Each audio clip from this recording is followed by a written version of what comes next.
ನಮಸ್ಕಾರ. ಇವತ್ತು ಬೆಂಗಳೂರಿನ ಸಂಚಾರದ ಬಗ್ಗೆ ಸ್ವಲ್ಪ ಮಾತಾಡೋಣ. ಯಾವಾಗ್ಲೂ ಜಾಮ್ ಆಗಿರ್ತದೆ, దయవిಟ್ಟು ಬೇಗ ಹೋಗ್ಬೇకంದ್ರೆ. నమస్కారం. ఈ రోజు మనం ఒక అద్భుతమైన ప్రయాణాన్ని ప్రారంభిద్దాం. నా అద్భుతమైన ఆటో రిక్షా హెల్మెట్ తో నేను సిద్ధంగా ఉన్నాను. 40 ನಿಮಿಷಗಳಿಗಿಂತ ಹೆಚ್ಚು ಕಾಲ ಟ್ರಾಫಿಕ್ ಜಾಮ್ ನಲ್ಲಿ ಕಾಯ್ತಿದ್ದೆ. ನಾನು ಪಿಜ್ಜಾ ಆರ್ಡರ್ ಮಾಡಿದ್ದೀನಿ. ನಾನಿವತ್ತು ಹೊಸ ಅಡಿಗೆ ಮಾಡಲು ಪ್ರಯತ್ನಿಸ್ತಾ ಇದ್ದೀನಿ. ಇದು ತುಂಬಾ ಚೆನ್ನಾಗಿರ್ತದೆ ಎಂದು ಭಾವಿಸ್ತೀನಿ. ಬನ್ನಿ ನಾವು ಒಟ್ಟಾಗಿ ಊಟ ಮಾಡೋಣ. ಸಾಹಸಕ್ಕೆ ಸಮಯ, ಹೊರಡೋಣ.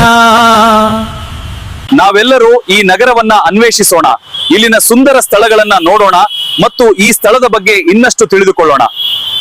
ನಾವಿಲ್ಲಿಂದ ಹೋಗ್ಬೇಕೆಂದಿದ್ದೀವಿ, ಆದ್ರೆ ಅದಕ್ಕೂ ಮೊದಲು ನಮ್ಮ ವಾಹನಗಳು ಹೇಗೆ ಬದಲಾಗುತ್ತವೆ ಎಂಬುದನ್ನ ನೋಡೋಣ. ಎಲ್ಲಾ ಆಟೋ ರಿಕ್ಷಾಗಳು ಸಿಂಕ್ ನಲ್ಲಿ ಸಾಗಲಿವೆ. ಇದು ಒಂದು ನವೀನ ಪರಿಕಲ್ಪನೆಯಾಗಿದೆ ಮತ್ತು ನಾವು ಇದನ್ನ ಶೀಘ್ರದಲ್ಲೇ ಕಾರ್ಯಗತಗೊಳಿಸಲು ಆಶಿಸ್ತೇವೆ. ಇದು ಸಾರಿಗೆಯನ್ನ ಸುಲಭಗೊಳಿಸುತ್ತದೆ. ಇವತ್ತು ನಾವು ಆಟೋ ರಿಕ್ಷಾಗಳು ಹೇಗೆ ಮಿನಿ ಬೋಟ್ ಗಳಾಗಿ ಬದಲಾಗ್ತವೆ ಎಂದು ನೋಡೋಣ. ಇದು ನಿಜಕ್ಕೂ ಆಶ್ಚರ್ಯಕರವಾಗಿದೆ. ಈ ಆಟೋ ರಿಕ್ಷಾ ಜೀವನವೇ ಒಂದು ಸಾಹಸ.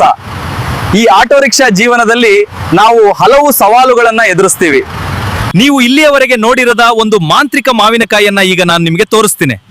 ನೋಡಿ, ಇದು ನಿಜಕ್ಕೂ ದೊಡ್ಡದು. ಈ ಆಟೋ ರಿಕ್ಷಾಗಳ ನೋಡಿ.